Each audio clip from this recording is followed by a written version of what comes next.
correct me if I'm wrong, but I feel like there's kind of an analogy too between like the hunt. It's like that's your race, like that's your 100-mile race, or like even when it comes down to the moment of like you've got an animal right in front of you. Mm-hmm. It's like, did you put in all your training? Did you shoot your bow every day? Did Yep. you do this work? It's like same thing when you show up on race day. Yep. Like you're gonna find out real quickly if you put in all the training, if you did the work prior. Is it kind of the same? 100%. I mean, here's the thing. I put in the work, so I got the flu, right? Yeah. Even though I got the flu, man, you know what? I went out there and did it. I didn't make excuses about it. I went and did it. It was tough. It was hard, you know.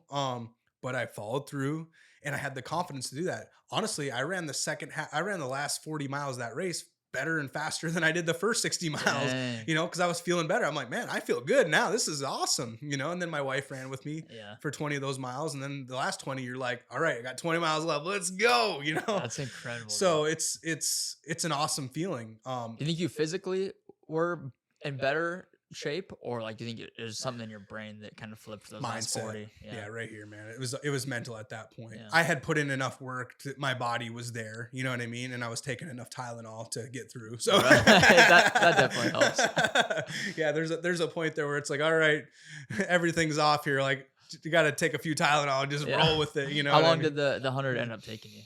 Took me 27 hours. Yeah, Dang. 20 right over 27. It was like 27, 28 or 20 or 30 or something, somewhere right around That's there. great. But my goal was under 24. That was my hope.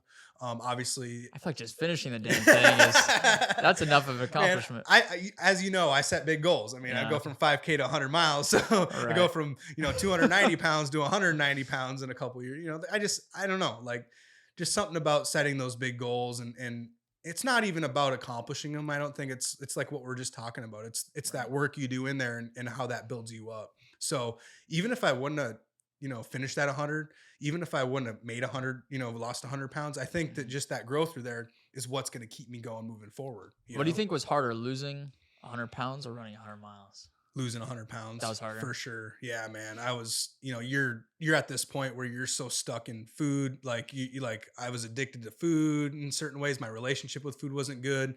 You're depressed. You're just in a bad place mentally, emotionally, spiritually, and physically. So you're just in a really bad place I think when you're overweight.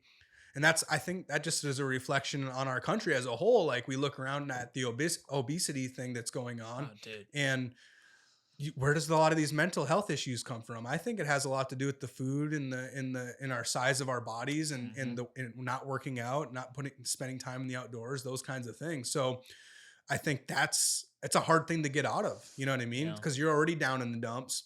Nobody's on your team in that point. A lot of times you're around people who are already soft and are just saying, "Oh, you're fine. Your body's great. You look great." You know what I mean? Yeah. Like, no, I don't. Because I looked in the mirror and tough. actually realized what I looked like, So I think that, honestly, I think it's harder to lose 100 pounds than it is to run 100 miles. But luckily for me, I kind of combined them both as, together, ended up losing that 100 pounds and then running 100 miles. And it's shot me into, a lot of great things in the future, and I'm a better person for it. I'm a better dad. I'm a better husband. And hopefully I can make a big impact on the people around me through my story, my experience, and what I've went through. So do you feel like you still have that thing inside you that led you to be overweight and like kind of become lazy or, not be the person you are now? Do you have to like fight that every day, you think? Yeah, for sure. Yeah. I think that's just a natural thing inside of our body that we want to be complacent. We want to go the easy way. We want to take the easy route. Every day I have to fight that. I have to, every day it starts right away with that 4 a.m. wake up call. Do I hit the snooze button or do I get up and take the shower and do my devotional and read my Bible and get into my morning routine? You know what I mean? What am I doing? And I can tell you, there's been times over the last few months that I have not followed through on my routine the right way. And it shows, in my life and my lifestyle throughout the day. Days are tougher. The relationships aren't as good, so it's like, get back to it. You got to get back to it. So I'm working really hard. Like my routine has gotten better over the last week. Again, it's like, you lose a little bit of that. I don't know, not control is the right word, but you lose that battle for a couple weeks, and that just carries back into the inconsistency again. So it's like, all right, reset. It was a bad month. All right, a new month starts right now. Let's do a reset and start forward. And I even say that to my clients. Hey, don't let one bad day turn into 2 bad days. Don't let 2 bad days turn into a bad week. Right. Don't let that bad week turn into a bad month, because the next thing you know, the bad month has turned into a bad year. Yeah. So that inconsistency, well, is really consistency just in the wrong way, right? Yeah, I found like for a lot of people that I coach, I mean, I give them like, marathon programming and whatnot, but more so I've started to learn I'm more of like a mindset coach, like, because it's not this specific workout, this like pace that you're running. Correct. That's not what's going to get you to your goal. It's just the consistent effort that can like the consistently showing up every single day on the days you don't want to, Yep. more importantly. And so like, I think that's the biggest thing, the biggest impact I try and have on Yep. people that I coach is like, there's a million other running coaches out there Yeah. that can give you the same exact workouts that I am, but you have to have that mindset shift Yeah. of like, okay, if I actually want to hit this goal, if I want to hit this PR, whatever it is, like you have to just keep showing up Yeah. every single day, putting in the work, and that's gonna be way more impactful. Oh, it's I feel exactly the same way. Yeah. Like, I'm not some special, fitness performance coach. Right. Like, I mean, I'm just a little bit ahead of these people, honestly, if you think about it. Yeah. I've had some experience and stuff, and obviously accomplished some great things in a short period of time, so that gives me some credibility there. But I think where the difference comes for me, again, like what you're saying, is it's that mindset shift, and I know how to take that mindset inside of me and now bring that energy for my clients and the people Right. around me. I know how to work that the right way with each person. And that really is what helps them get through to where they're accomplishing the things they want to accomplish. Yeah. So, which is so fulfilling. It's an amazing, I know, that too. It's an amazing thing to see Yeah. those people you're working with accomplish the things that they want to accomplish. And you help be part of that, 100%. So I want to talk a little bit about like your business and the high caliber stuff, because I know you have high caliber hunts. Yep. And what else is there? High caliber like other branches of this? Yeah. So this kind of goes back to 2020, actually, like excuse me, 2021. Like, I kind of had this idea with me starting to bring mentors into my life and these masterminds and these different things. Like, I knew that there was something special about bringing other guys in your life to speak into your life. And also I had this passion for hunting, and growing up, we did hunting camps where as a family, we were in a hunting camp for the weekend, and we'd eat good food, have a campfire, and then go out hunting in the morning and the evenings, So it was like this immersive experience as a family. So I was like, man, how could I combine these two, like, to kind of work together? I kind of just had this idea for a while, been rolling around in my head. And I ended up, one of my contracts with one of my clients ended at the end of August, August of 2021. And I was like, man, I have a little bit more free time right now. I think I need to start, because I'm an entrepreneur at heart. I've had a couple businesses. I've sold a couple businesses and did well with those in my 20s. So I always have had this entrepreneurial mind. I haven't really worked for many people over the years. What were those businesses?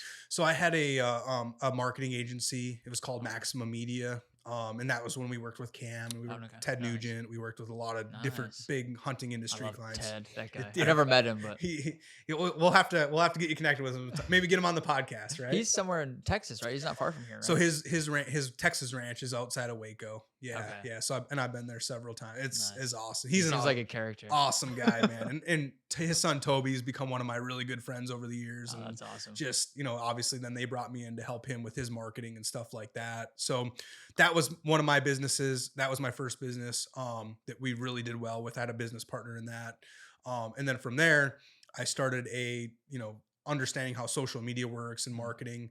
I built all these niche social media pages that were hunting related. And this is back when Facebook was first starting. So I took all these pages, built like millions of fans, like millions, like over 5 million fans on all the pages. And then I started a website called outdooroverload.com. Wow. And it was basically like a content website where I was driving traffic to the website. I had ads on the website, and I was making money through ad revenue through that. So it was really cool. Like, I built that business up pretty good. Ended up selling that to a company out of Austin. It was my competition. They were doing the same thing, and they're like, "Oh, we're gonna buy you out." I was like, "All right, let's go." Man, that's a good feeling. And it was cool. It was really cool. It was at a good time, because I had just gotten married at that point and just had my first child, and I was going through a lot of transition in my life. I was going through a lot of growth as well.